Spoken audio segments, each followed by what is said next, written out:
Look, let's say you're socially anxious. Okay, so what happens when you're socially anxious? You go to a party, your heart's beating. Why? The party is a monster. Why? Because it's judging you. And it's judging you, it's putting you low down the dominance hierarchy, because that's what a negative judgment is. And that interferes with your sexual success. And that means that you're being harshly evaluated by nature itself. Right? So you are confronting the dragon of chaos when you go into the social situation. And so what do? You're like this, right? You hunch over, and that's low dominance. I'm no threat. It's like, well, that's not going to get you very far.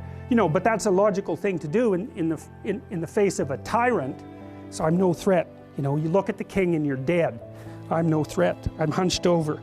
And then what's happening internally? What are people thinking about me? What are people thinking about me? Am I looking stupid? Am I looking foolish? Geez, I'm awkward. I hate being here. Man, I'm sweating too much. It's all internalized, right? It's all self-focused. The eye isn't working. What do you tell people? Don't stop thinking about yourself, because you can't. It's like, don't think of a white elephant. White elephant, white elephant, white elephant. You can't tell someone to stop thinking about something because they get caught in a loop. What you do with socially anxious people is you say, look at other people. Look at them, right? Why? Because if you look at them, you can tell what they're thinking. And then unless you're terribly socialized, and some people are. Some people have no social skills, and so the reason they can't go to a party is because they don't even know how to introduce themselves. Like no one ever taught them how to behave.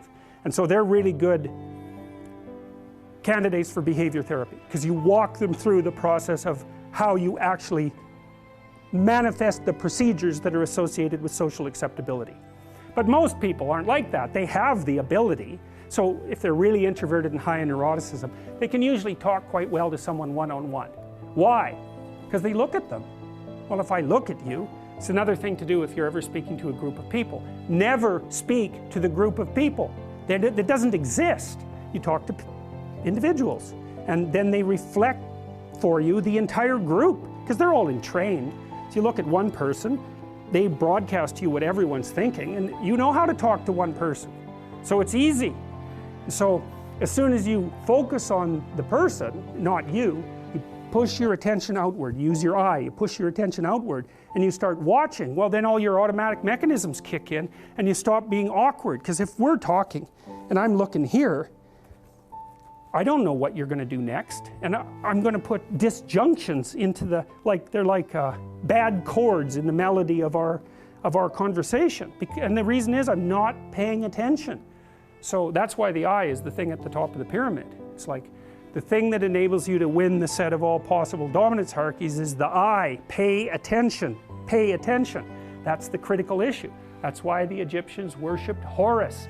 That's why Horus was the thing that rescued Osiris from the depths. It's the capacity to pay attention. What do you pay attention to most? What your right hemisphere signals as anomalous.